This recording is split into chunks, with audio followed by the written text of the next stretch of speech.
Thank you very much. It's a real honor to have the highly respected, the great Prime Minister of the Kingdom of Norway with us today, who, as you know, has been doing a fantastic job and truly respected throughout the world as a leader. And thank you very much for being here. We appreciate it. And we're going to be having a meeting in the Oval Office in a little while where you'll be invited back and you can ask some questions. It's also a pleasure to have my friend who did such a good job at NATO, my great friend, right? So you really did. We started off, they had no money, and they ended up having a lot of money after we said, you got to pay up. But you did a fantastic job, and thank you very much. And I'm glad you're here. Glad we meet each other again under these circumstances. So we'll be meeting in a little while at the Oval Office, and if you have maybe one or two questions, we'll do it now, and after that we'll go to the Oval. Mr. President, on Russia, do you still believe that Putin is serious about peace given the events overnight in Ukraine? And if that bombing doesn't end, are you considering new sanctions on Russia? So we are thinking that very strongly that they both want peace, but they have to get to the table. We're waiting a long time. They have to get them to the table, and I think we're going to get peace. We want to save 5,000 young people. I used to say 2,500. I now say 5,000. We have, Mr. Prime Minister, we have about 5,000 young people a week that are dying in that ridiculous war. And, you know, I started out because I didn't like all the money that we were paying, and then I realized how many people were dying. And that's by far the more important element right now. I'm saying we can save thousands of people. I don't like that it takes long at all, but I think they both want to make peace. I do believe so. There's a lot of hatred there. There's a lot of very bad blood, a lot of distrust. But I think I hope we're going to get there for the sake of a lot of young people that are dying. Mr. President, do you have a deadline for when the party? I have my own deadline. And we want it to be fast. And the Prime Minister is helping us. He wants it to be fast too.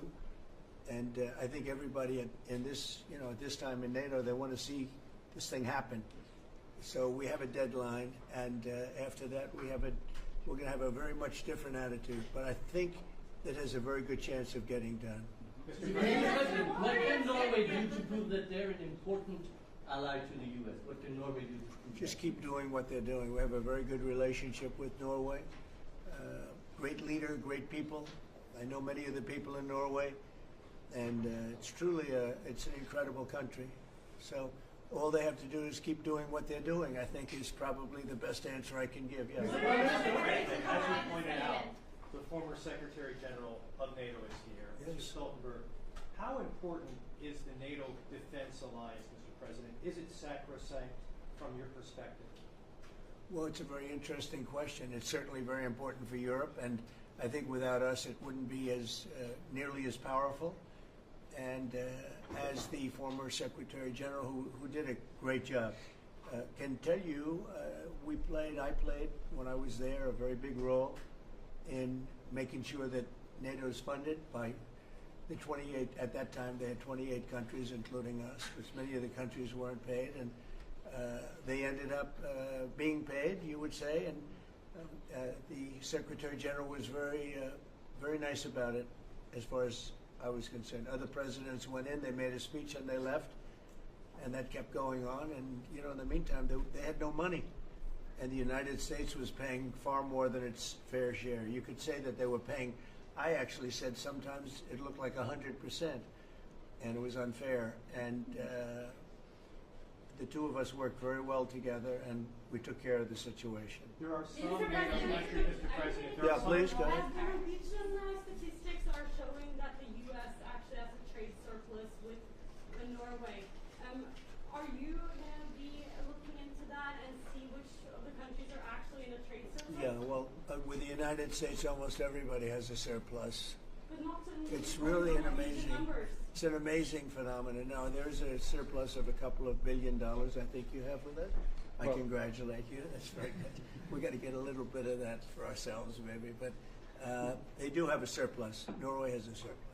Mr. President, in the current tariff situation, analysts have pointed out that the US actually need allies.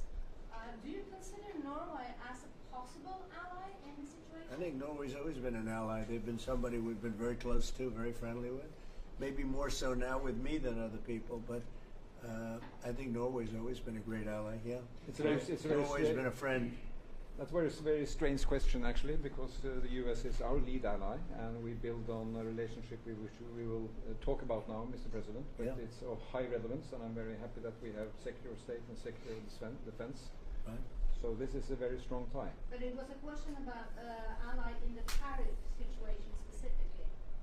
Tariff situation. Yes.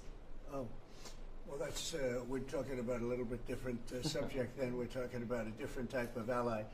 No, in this case, he would be very much inclined to be an ally of Norway because he wants to make the best business deal possible. And Norway and the Norwegians are great business people. They're great traders. They're great, very smart nation, very well-managed nation. Has been for a long time, and in particular now with this leadership. But we'll be talking about trade and other things, and I think we're going to come to a conclusion very quickly. Mr. Prime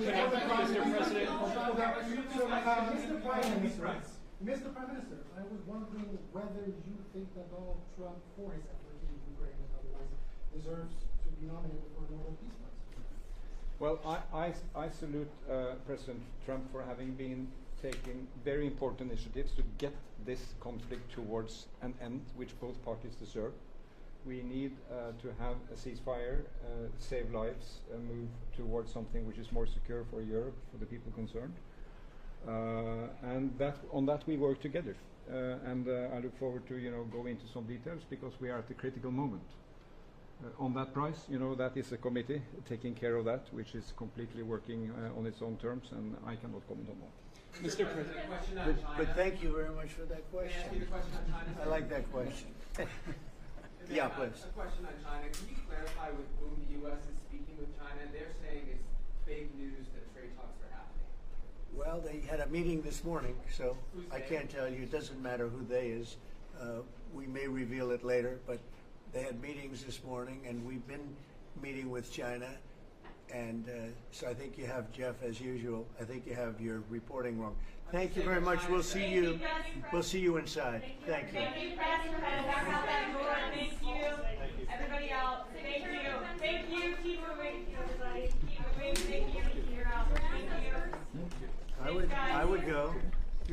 We'll all go together to Norway. Oh, yes. Please do. I want to go skiing. I love Norway. I love Norway. Why?